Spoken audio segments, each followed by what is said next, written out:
Janet Smith, Channel 77, and now for the weather.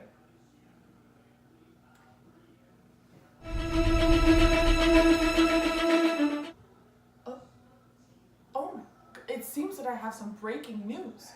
Women have faced many challenges since the minute they've been able to join the armed forces. Women within the military have been continually forced to edit themselves and abandon their feminine side in order to fit in with the men.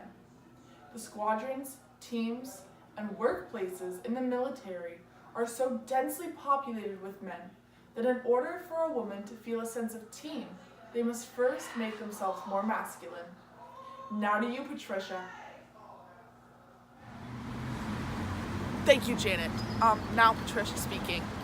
There are many ways that females in the military are able to make themselves feel less feminine, some of which are involuntary because of the rules set by the Canadian Armed Forces, also known as the CAF.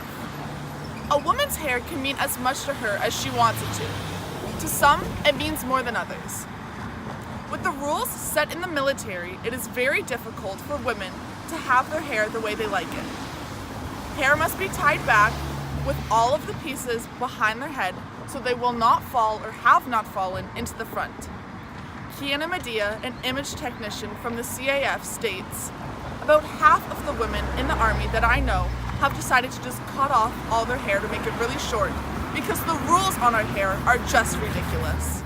These rules are especially discriminatory towards black women.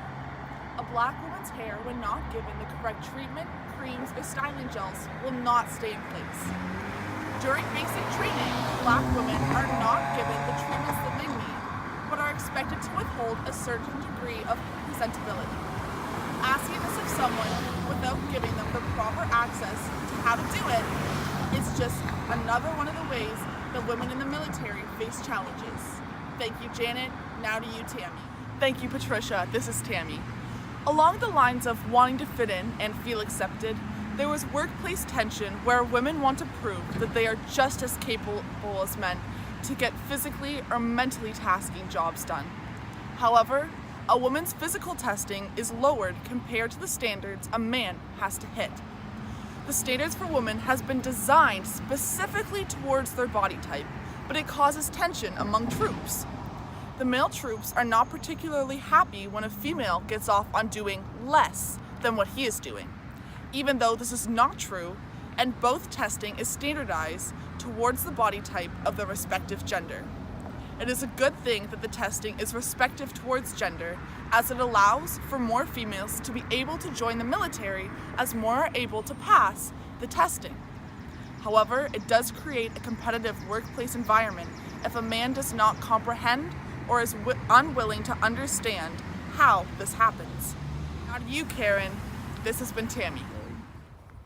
Thank you. This is Karen, Channel 77 News, currently on an Air Force base. Now we move on to the blunt ignorance of a typical female's body. A standard uniform is issued to every man and woman upon entry into the Canadian Armed Forces. Yes, this does include undergarments as well as the uniform. And as we all know, a man and a woman do involve different underwear needs.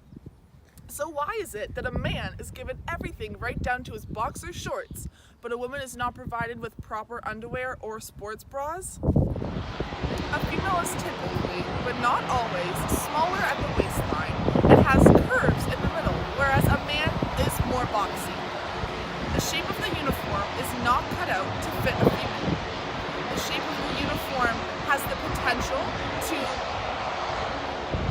cause discomfort, lead to incorrect carrying of materials, and cause extra weight. The reason that this is so problematic is that it shows that the military just has not equipped itself to care for a woman's needs yet.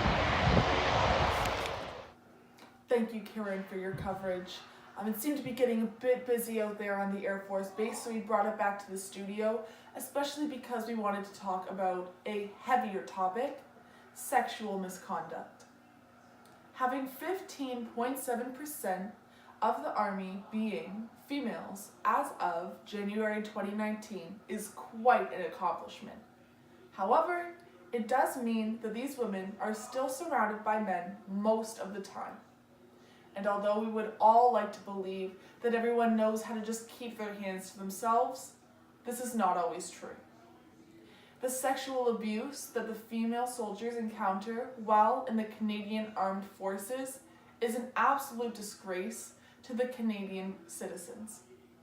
It undermines the females themselves, yet it is not uncommon, as more than 4.3% of women in the military in the past 3 years were victims. This is more than just another one of the challenges that women in the military face. This is unacceptable. The challenges of females within the Canadian Armed Forces is an issue that has gone too long unknown or too long ignored. I'm glad that I could bring the struggles within the military to light. See you next time on Channel 77.